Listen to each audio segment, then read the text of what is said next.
Assalamualaikum warahmatullahi wabarakatuh. Ini jumpa di review pertama di channel Si Kambitan. Jadi pada video pertama ini saya mau review tentang table saw Crisbo.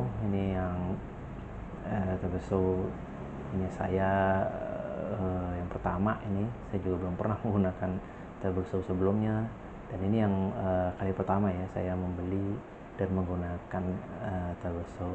Jadi saya belum ada pengalaman sebelumnya.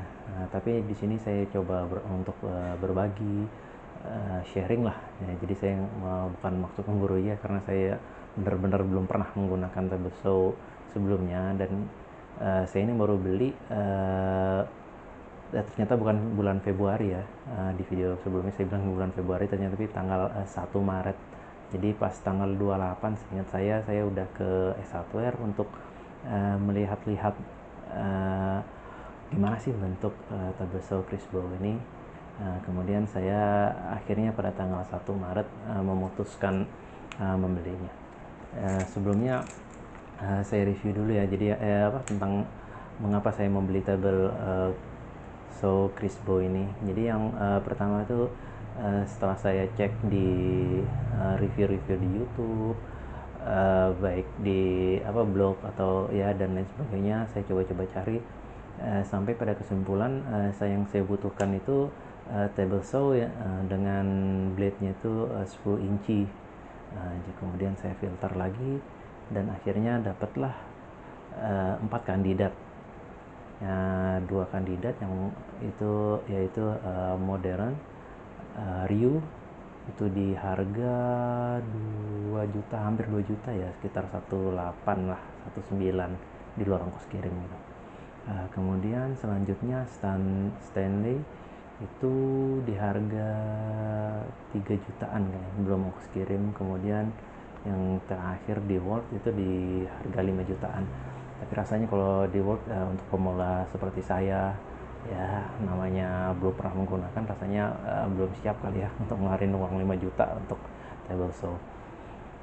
Kemudian akhirnya saya turun ke bawah ke Stanley,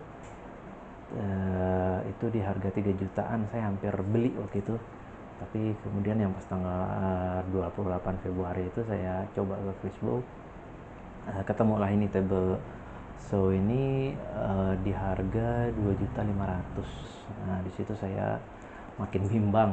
Kemudian akhirnya kenapa saya membeli ini, saya punya voucher 1 juta jadi waktu itu.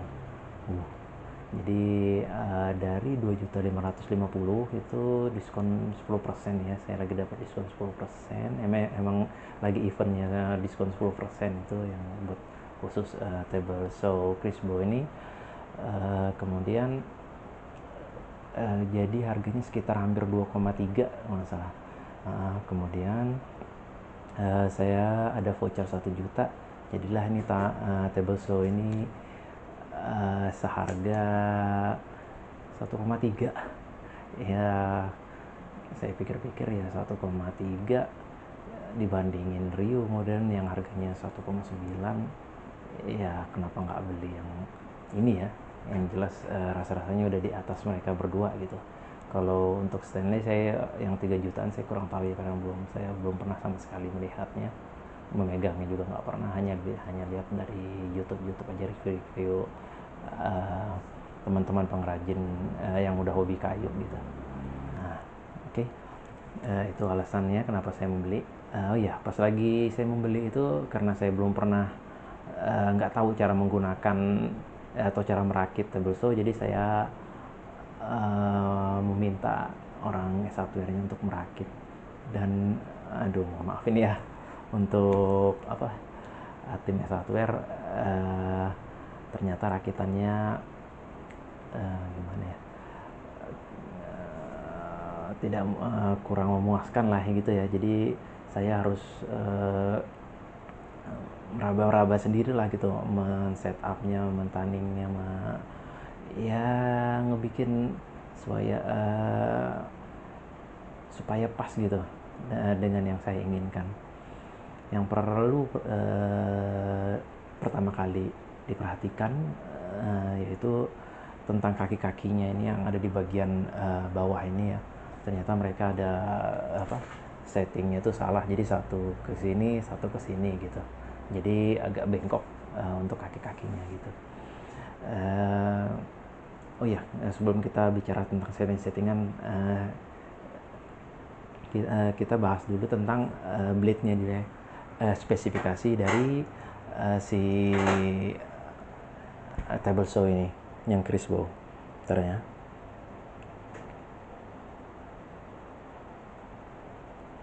Oke, jadi table saw Chris Bow ini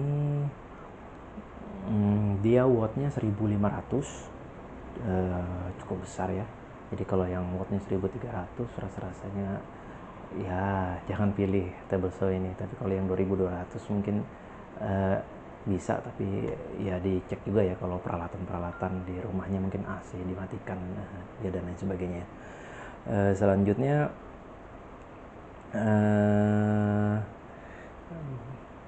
diameter blade-nya ini 3 cm ya.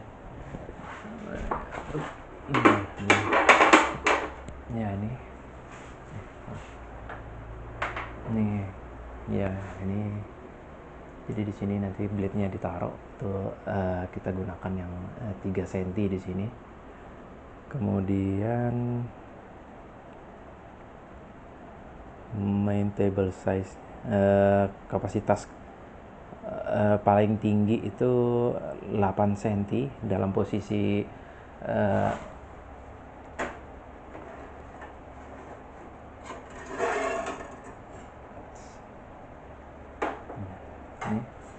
ini blade bawaan dari Chris Bow ya.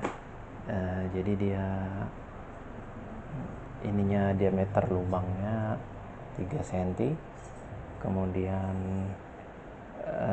giginya ada 40 teeth, 40 mata, kemudian tebalnya 2,8. Oke. Maksimal RPM-nya, kecepatan putarnya itu 7000. Oke. Nah, di sini untuk pada saat 90 derajat ini, 90 derajat itu maksudnya berdiri ini. Jadi nanti kayunya itu bisa maksimal sampai 8 cm, 80 mili ya. Untuk pada saat ini bisa dimiringkan, jadi bisa lurus, bisa 45 sampai 45 derajat. Itu pada 45 derajat itu bisa sampai ke tebalan kayu 5,5 cm. Oke, itu untuk dari blade-nya. Yang selanjutnya kita bahas itu ini. Oh ya, ini kenapa tidak saya pasang ini apa namanya, riving knife, terus blade guard. Ini blade guard. Ini saya soalnya lagi menggunakan sliding table di belakang tuh ya, itu sliding table. Jadi papan triplek, saya gunakan triplek 9 mili. Itu saya kasih dudukan 2 untuk di slot miter. Ini 2. Jadi biar ya enak lah pakai sliding, jadi kalau motong tinggal dorong-dorong aja gitu. Oke, kita bahas dulu ini ya, riving knife-nya ini. Jadi riving knife itu sebagai pemisah gitu ya. Jadi biar kalau kayunya dipotong menggunakan ini, dipotong, nanti kayunya akan ini sebagai pemisah gitu. Jadi splitter. Jadi pas lagi kayunya datang terbelah, dia akan kebelah dua gini untuk bertahan. Soalnya nanti kalau misalnya kayunya terlalu tebal panjang gitu, nanti bisa jadi kayunya menutup lagi, kemudian bisa stuck atau bisa terangkat, atau mungkin bisa bahkan bisa kickback Jadi kickback itu kayu terlempar di kita, ini sangat bahaya ya untuk kondisi seperti itu. Ini untuk pisau bawaannya ini kan 20,8 mili. Ini raving knife-nya itu tebalnya 2 mili. Jadi masuk ya untuk antara ketebalan pisau harus lebih tebal daripada ini raving knife-nya. Sedangkan yang pisau yang saya beli ini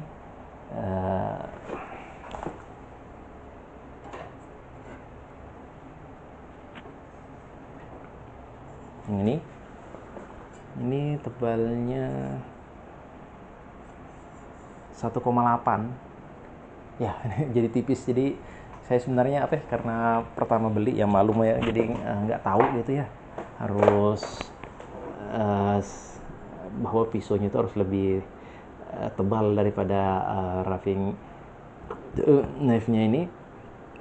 Jadi saya udah telanjur beli merek Bosch ini yang expert for wood.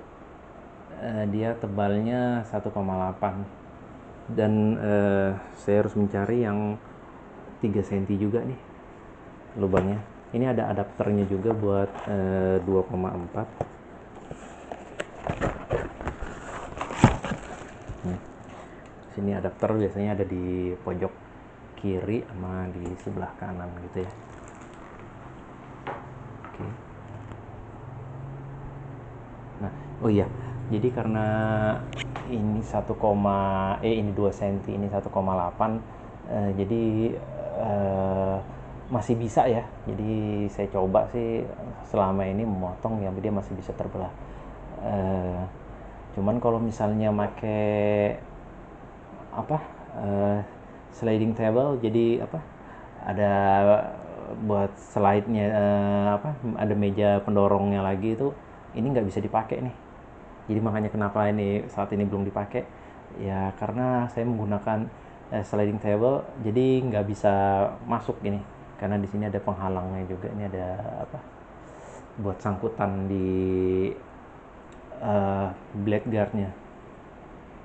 Nah, ini sebenarnya saya udah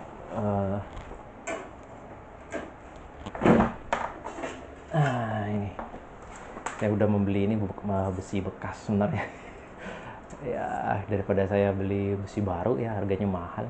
Ini beli besi bekas waktu itu emang kebetulan ada tukang rongsokan seharga 77.000 gitu ya. Ini rencana nanti mau saya jiplak ini si raving knife-nya bawaannya.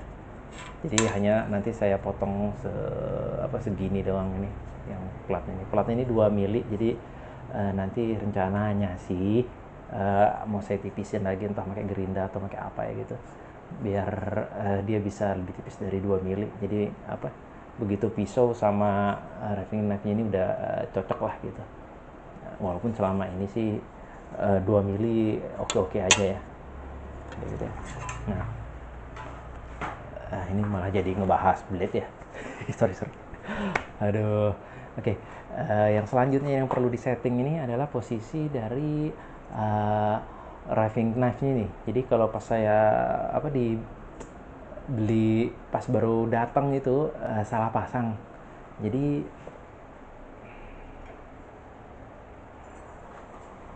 ini kan harusnya tuh sejajar seperti ini ya. Ini mana nih? Nah, ini mereka salah pasang, ini agak ke sebelah kanan, kalau dari saya sebelah kiri ya, jadi agak ke sebelah kiri sedikit gitu. Jadi antara blade sama raving knife-nya ini nggak cocok gitu, nggak pas, karena ada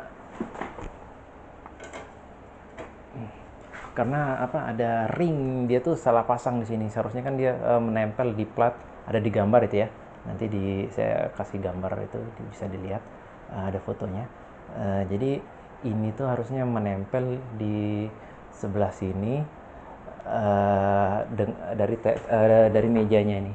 Dari mejanya yang paling ujung itu harus ke sebelah sini, baru plat, ring dan sebagainya itu ditempel. Jadi tapi mereka salah pasang, jadi ya itu tadi antara blade sama riving knife-nya ini miring, nggak segaris gitu. Itu malah berbahaya ya, takutnya pas lagi kita motong malah mentok, bukannya split tapi mentok gitu. Oke, itu yang perlu disetting ya. Jadi kalau misalnya teman-teman beli yang minta rakitin, ya nggak ada salah ya, karena ngerakit dari awal itu ya lumayan panjang kali ya, takut baut kurang, entah hilang segala macem.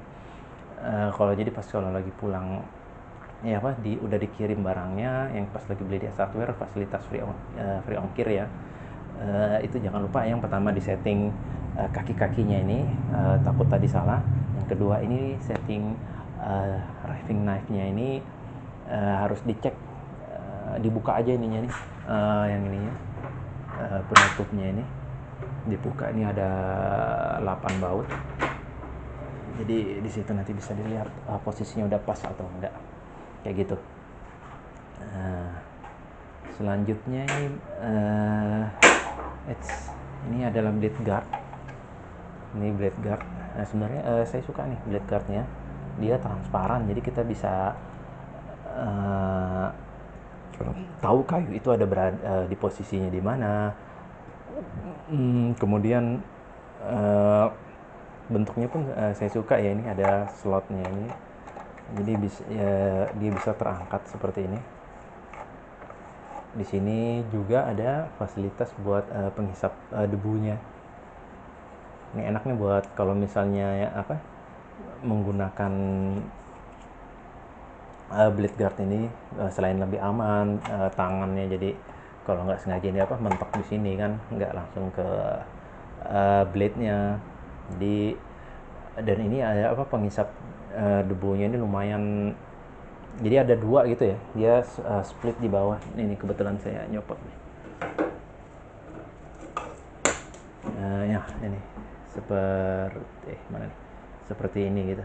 Jadi dia ada 2 split, yang satu ini buat ke mesin, buat menghisap debu di mesin. Nah yang ini nanti bisa buat ke blade-nya kayak gitu. Ya ini blade guard bawaan dari Chris Bow, bagus.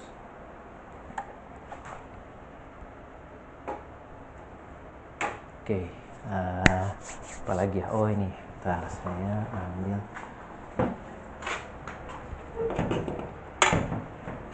Ya, ini dapat miter bawaan dari si Chris Bow. Nah ini yang perlu kita perhatikan ini ya.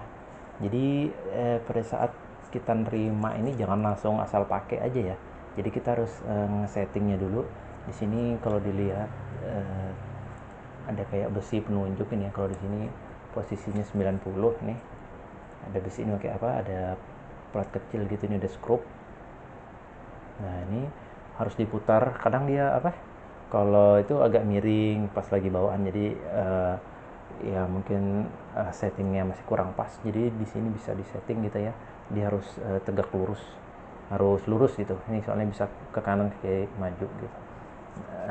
Kemudian yang harus dilakukan lagi, yang kita perhatikan dalam kalau mau menggunakan miter ini, buat ini pada saat posisi ininya nih, yang di depan ini nggak boleh salah nih. Jadi kalau udah masuk, berantakan nih meja, sorry. Nah, jadi kan slotnya kan ada 2 ya, ini yang pertama, ini yang kedua gitu. Nah, jadi kalau misalnya udah masuk, kita mau menggunakannya di yang slot sebelah kanan ini, pada saat mendorong, ini harus diperhatikan nih, ini jangan sampai kena blade-nya. Ini soalnya kalau kita asal aja gitu, ini bahaya nih, bakal kena blade-nya gitu. Nah begitu pula pada saat kita mau memindahkan yang ke sebelah kiri di sini, ke sebelah kiri di sini, ini harus disetting ulang lagi nih. Jadi antara penggunaan kanan dan kiri ini harus disetting lagi. Jadi kalau mau gunain sebelah kiri, ini berarti harus agak ke sini. Kalau mau gunain sebelah kanan, ini harus agak ke sebelah kanan. Kalau enggak bahaya, bakal ini apa, platnya ini aluminiumnya bakal terpotong, nanti ada percikan api, itu bahaya banget ya. Cara mengencangkan mengendorkannya, di sini ada 2 skrup, jadi bisa di skrup di sini untuk mengencangkan. Untuk memutarnya juga bisa, ini dikendorkan ininya, pegangannya ini nanti bisa mau diatur 40 derajat kah, 45 derajat, 90 dan sebagainya. Oh iya, satu lagi, ini menurut berdasarkan pengalaman saya ya, pada saat menggunakan ini harus hati-hati ininya nih, pegangannya ini setiap saat, kalau bisa setiap mau menggunakan atau secara berkala harus selalu dicek bahwa ini kencang gitu. Jadi pas ini sekitar 2 hari yang lalu, teman saya ya menggunakan ini, ternyata ininya kendor gitu. Jadi pertama menggunakan beberapa kali menggunakan itu masih baik-baik saja, tapi lama kelamaan ternyata ininya tuh miring, jadi miring. Jadi nanti potongan kayunya itu hampir kickback gitu. Jadi motong lurus nanti berbelok seperti ini gitu. Itu bahaya sekali itu. Jadi ini jangan lupa ini kalau mau menggunakan ini sering-sering diperhatikan. Kalau mau kuat ya agak kuat dikit lah sekalian, jadi biar dia kokoh posisinya. Jangan sampai dia tiba-tiba pas lagi kita dorong miring, takutnya bakal terjadi kickback atau ya nauzubillah ya, tangan kita malah kena dengan blade-nya. Oke. Selanjutnya yang kita bahas nih. Nah, ini cara nih. Mana nih? Nah, nih. Ini tuh fence. Jadi fence itu pagar. Ya, jadi ini buat kita membatasi mau posisinya, membatasi potongan kayu. Misalnya kita mau kalau saya nih ya, posisi saya ini mau ngambil sebelah kanan 30 cm, nanti kita bisa taruh sini. Nah, nanti ini sebagai pembatas bahwa ada ini jalurnya, alur kayunya gitu. Kayunya ditempel untuk potong ke sana. Nah, ini cara fence ini dia nggak bisa bolak-balik ya. Nih. Jadi kalau mau bolak-balik dia harus dicopot dulu ini. Ini dicopot, pindahin ke sini, baru nanti bisa